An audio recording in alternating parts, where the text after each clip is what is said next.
So, Mark, I know this is the actual title of the session, but I think we should start off broadly and talk about what, in fact, are the White House priorities when it comes to housing. What is the big focus? So, well, first let me emphasize, before I itemize, that housing itself as a priority. And certainly for me, not only is obviously housing the biggest source of wealth through many families, we certainly learn or relearn every 15 to 20 years how important housing is for financial stability. I think we've also learned from a tremendous amount of research how housing impacts geographic mobility and people's ability to move from one place to another to get a job, and how that ultimately impacts income mobility. So to me, housing really does cut through a number of things. Now, to go to specifics, first of all, very high priority is mortgage finance reform. So it shocks me in that I worked on the Hill and helped create the conservatorship framework for Fannie and Freddie, and it shocks me that they're in conservatorship today. That, to me, needs to come to an end and have a sustainable future for our mortgage finance system. I will certainly emphasize not just about Fannie and Freddie. You know, FHA has about $1 trillion plus. Really is, FHA is the first time part of the market, particularly for borrowers with a ding to credit at all. So that's really where most of the marginal borrowers go, first-time borrowers. VA has had a lot of issues. So looking at the mortgage finance system as a whole is critical. Let me also note the regulatory system. We really did expand the regulatory framework, things like the qualified mortgage rules and the residential qualified mortgage rules that came out of Dodd-Frank. Trying to fix that and get some clarity to the regulatory system so that the lenders and borrowers and everybody knows what the rules of the game are. And this is still being fleshed out. And so again, having that regulatory certainty, which again, one of my concerns is this regulatory uncertainty drives so much of the mortgage risk to the areas of the market that aren't covered by that. So Fannie, Freddie, FHA, all exempt from these rules, and of course, all the risk flows there. When you say fix, do you mean to change and clarify those rules, or do you mean to have less regulation? To have clarity. Okay. So first, I'll give you an example. Any sort of error in a mortgage is a bar to foreclosure under the qualified mortgage rule. You probably ask 10 lawyers, you'll get 20 different definitions of what an error is. And of course, so if a lender doesn't know whether they're going to be able to foreclose or not, and of course, let me emphasize, every foreclosure is a tragedy. But a mortgage market in which you don't know whether you can foreclose or not is a mortgage market that's not going to work, in which lenders pull back from that risk. So having the rules of the game certain and clear, I think, are incredibly important, and trying to deal with getting the incentives right. And I think that's still a really big problem in the mortgage market. There are a lot of other issues. I mean, flood insurance is something we need to fix. We have a system that really encourages, in my opinion, people to live in harm's way. And I think we do need to change that and build that in a sustainable way, particularly when you have so many people continuing to move to the coast, which of course, as we know, there will be flooding again. So how do we make sure that that's a sustainable path, that not only can you remember to live there, and of course, bring that program to fiscal sustainability, try to get more market discipline, more clarity for the homeowner. Of course, let me emphasize the rebuilding of Puerto Rico is an important housing priority, and that's not going to go away, and that's something that needs to be a long-term sustainable, and again, that's also sort of building code standards. How do you rebuild that? Let me also mention a couple other things. First of all, a lot of what I've talked about just now have often been on the homeowner side. So certainly on the rental side is important part of how do you deal with the programs at HUD. Importantly to me, how do you turn the assistance programs into bridges to work? So for instance, a typical housing assistance program is based on a 30% of income. Well, what that means is every dollar you earn, you lose 30% of your benefit. So there's a strong disincentive to work in there. We've seen this in programs before, like moving to work. A lot of housing authorities are experimenting and have experimented with flat rents. So how do we change it so that we're not punishing you if you want to work? And of course, that's accepting that a very large percentage of our assisted housing is elderly who aren't going to work, but there are segments that do want to work. And of course, Dr. Carson has been very active in looking at how do you use the public housing facilities to try to help tenants in public housing get work skills. So how do you help make sure if somebody's got to do the maintenance, how do you help people that are there get trained and get the skills to do that? So again, trying to use that to be a bigger pull-in. And let me just end with, say, a bigger macro issue, which to me, and I think Neil has sort of touched upon this as well as Robert, which is, the overall macro environment matters too. So I really do want to emphasize that to me, jobs policy is housing policy. And if you want someone to have a stable housing environment, the single most important thing you can do for them is to make sure they have a stable employment environment. If you can fix that first and try to build off that. And so again, I'll say certainly as an economist, you look at the headlines, looks like full employment, certainly full employment for PhDs, but how do you try to get those people who are out of the labor force back into the labor force? And again, that to me is going to be important for the housing market and try to bring that stability there. So some of those programs and some of the efforts that those require, for instance, part of the issue with the National Flood Insurance Program is that it's continually so cash strapped. So how do we reconcile the administration's stated desire to kind of decrease the amount of federal spending there is, with the need to obviously put resources towards a lot of those priorities that you just talked about?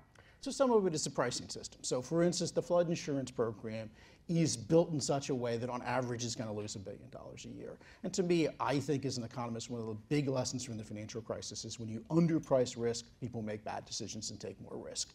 So how do you get that pricing set up in a way where the program is self-sustainable? And again, it's the same thing with FHA, same thing with Fannie and Freddie. All of these things were created and meant to be sustainable, and when they misprice, people make bad decisions that they wouldn't make otherwise. So that decision on whether, so for instance, I mean, I worked on Katrina issues, and I was in the Hill, spent a lot of time in the Gulf afterwards, and you could see, well, this house was built up to here, this house was built up to here. Well, the decision on whether you want to have those building codes and have that construction is, again, how much are you going to save on the insurance, how much pricing you're going to do. So I think it's really important in these programs to get the prices right as we can. And if you have a segment that can't afford that price, then you subsidize that directly. So again, the fact that in the flood insurance program we are subsidizing second beachfront homes for millionaires, to me is ridiculous. They can afford to face the right price. Same thing in the mortgage market. A lot of the subsidies on the very higher end. I know with Fannie and Freddie and sometimes the loan limits that if you live here in Washington, well, you know, something like $625 or $650 sounds like a lot of money. Well, a reminder is that the median house price in the United States is about $250. So again, trying to make sure that these programs are targeted more to those who need them, who would not be able to get assistance otherwise, and have this scaling back the subsidies. So again, ultimately, these sort of insurance programs should pay for themselves. Right. You talked a little bit earlier about people moving to these coastal cities where there are going to be some of these issues, also coastal cities, which tend to be more expensive. But a reason a lot of people move to coastal cities is because that's where jobs are. Absolutely. So is there some sort of federal plan to boost job creation in the middle of the country and away from coastal cities? So I think it's trying to create job creation everywhere, and that's a real issue. You know, I believe it. So we've got about more than 3,000 counties in the United States. If I remember correctly, about 70 of those counties, mostly along the coast, account for about half of the net job growth in the recovery. And so about a third of the counties in the United States, zero or negative net job creation over the recovery. So certainly, how do you create an economic recovery in those areas as well? But I certainly want to say, we know that, for instance, you can be more productive depending on your skills if you go to a San Francisco or you go to New York. So it is about creating job creation in as many counties as we possibly can, but it's also how do you facilitate people being able to move to these coastal areas. And so certainly it's an acceptance of this is a problem that is federal, state, and local. So most of the decisions about how much you actually supply and whether you allow housing to get built is at the local level. So there certainly has to be a partnership, there has to be a conversation. You know, if you think about it again, put your Econ 101 hat on, if you essentially have fixed supply somewhere and you throw more demand subsidies at it, all you do is increase price. So how do you fix that system so you can get that supply online? Now, I'm relatively optimistic in the day because I remember as an economist talking about these issues 20 years ago, and only economists 20 years ago talked about supply constraints. So the fact that it's a much broader conversation, a much broader recognition, I do recognize that, and this concerns me, that you still have patches of conversations in San Francisco, New York, where people claim that more housing actually raises prices, when at the end of the day, we need to increase supply. That to me, and we need to do it first, second, last, and really kind of change it on. And I'll say, just so it comes a little surprise, I'll say some nice things about Governor Brown. I think California has tried to do some right things in streamlining the process there.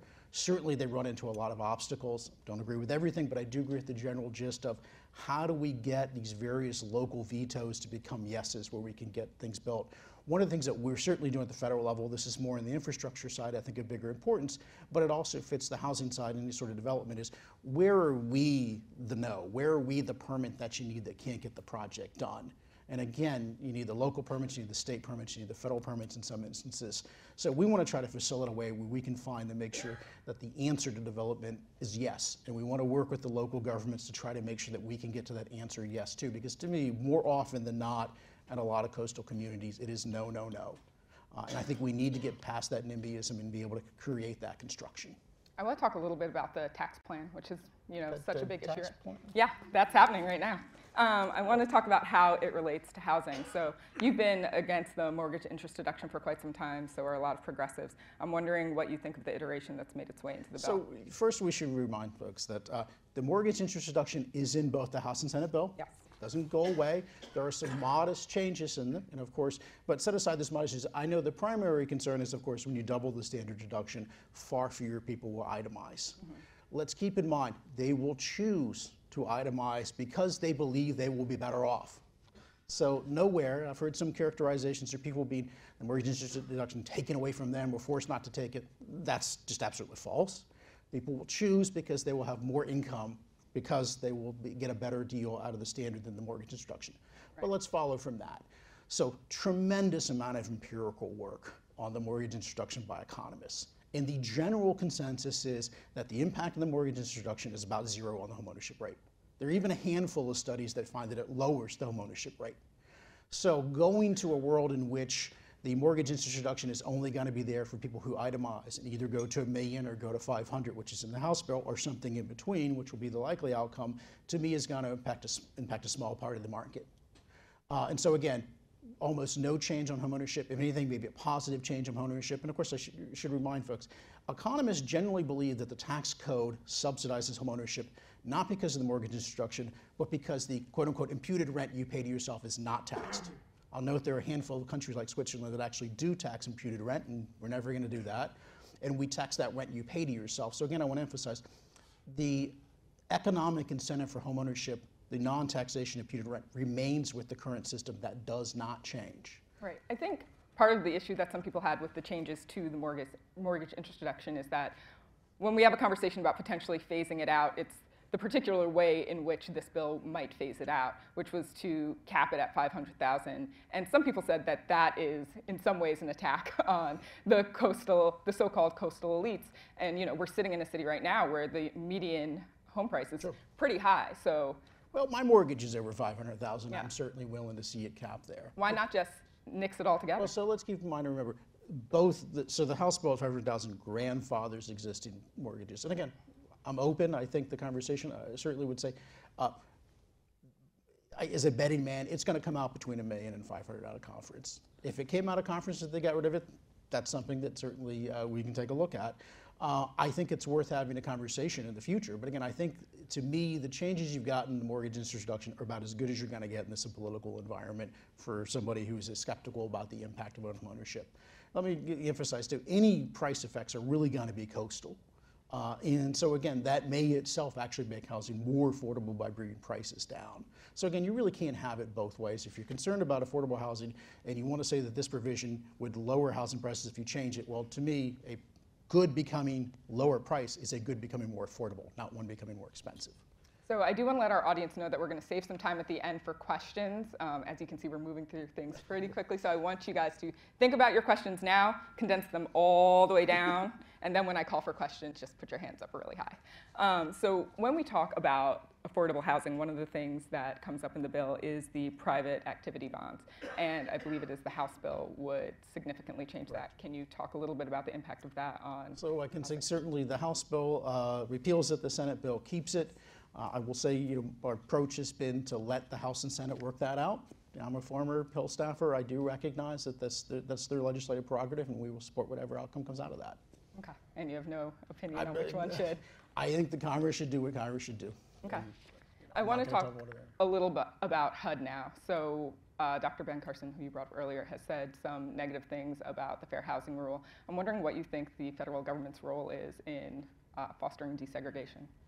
So first of all, do no harm. And of course, we know there's a very long history in FHA. We know there's a long history even with the tax credit program in public housing where many of the units are concentrated in high income, low income, high poverty, high racial concentration. So the first thing you should do is just stop adding to the concentration and segregation.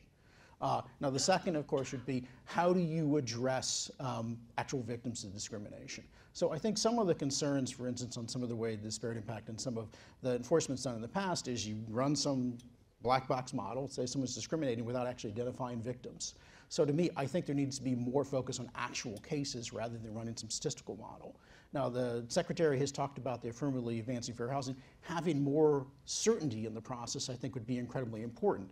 So again, it's not clear how you're going to decide which localities are violating the law, which you're not. So again, I'm a rule of law guy. I think the rules should be very clear. We should decide what they are. You should know ahead of time whether you're a city or whether you're an individual, whether you're a lender, whether you are on the right side of the rules or not, and you shouldn't have to hire a team of lawyers to guess. So again, to me, bringing a lot more certainty to the process, whatever we decide the rules are, to me is paramount.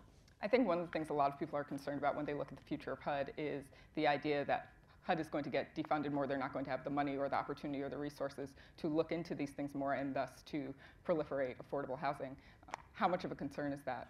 Well, so certainly say on the fair housing part, a lot of that is also private litigation, so the funding doesn't affect that part of it.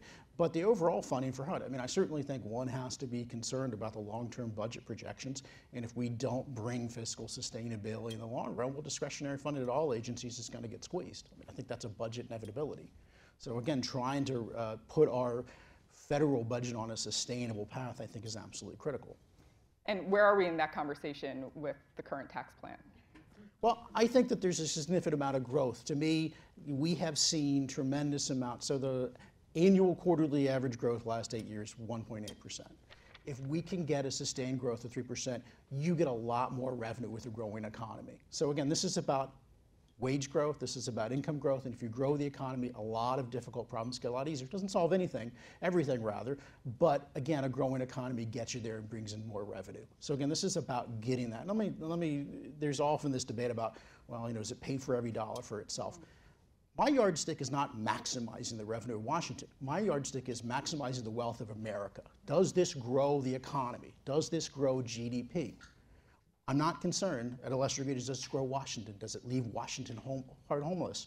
We saw over the last 8 years of the recovery where Washington has done quite well. But again, the rest of America has not. And that should be our focus. And I say that as a homeowner in Washington who's more than prepared to see his house take a little bit, or his mortgage take a little bit of hit for the good of the country. Right. And I think some of those projections are predicated on the idea that we get 3% growth, if not more, right? Which Absolutely. was part of the conversation. When do you think we're getting 3% growth? We have it now.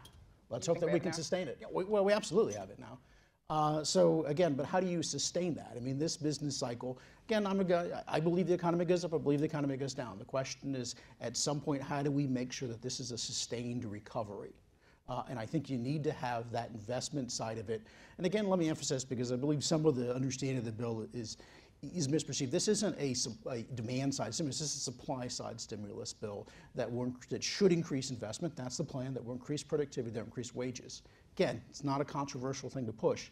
And how that would grow the economy over time, again, trying to increase that side of it. And so again, you need to be able to sustain the recovery. And we want to go to the audience for questions. If you have them, can you hold your hands up high? I think we have a mic right there.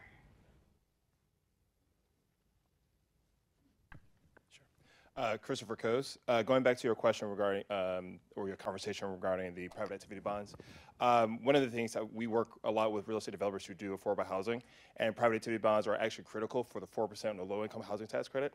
And based on our current analysis from a number of organizations, if we remove the private activity bonds, particularly for multifamily bonds, it would decimate the 4%, which will stop a lot of affordable housing projects across the country. So my question, would the administration, given your concern about affordable housing, would you reconsider your laissez-faire in terms of the House and Senate negotiation around private activity bonds? One, I would say, the administration, the House and Senate are aware of the issue, and Congress has got to be the one that's got to make those tough trade-offs. They are the budgeting power, after all. We have one right there. Back. Hi, Simon Firestone. I'm an economist with the Federal Reserve, but not speaking on behalf of them. So I'm just a little confused about your argument that the fall in prices will increase affordability, because I could see it maybe reducing the required down payment, but people's monthly payments are going to go up. The price fall should just reflect I just have trouble following your argument. When you look at the after-tax payments before and afterwards, I think that should probably be a wash with the fall in prices. So if you could explain that reasoning a bit more, please. Well, I'm not sure what you're actually asking, but I will start with, if you think it's a wash, well, that's not harm for starters. So let's start that as a premise.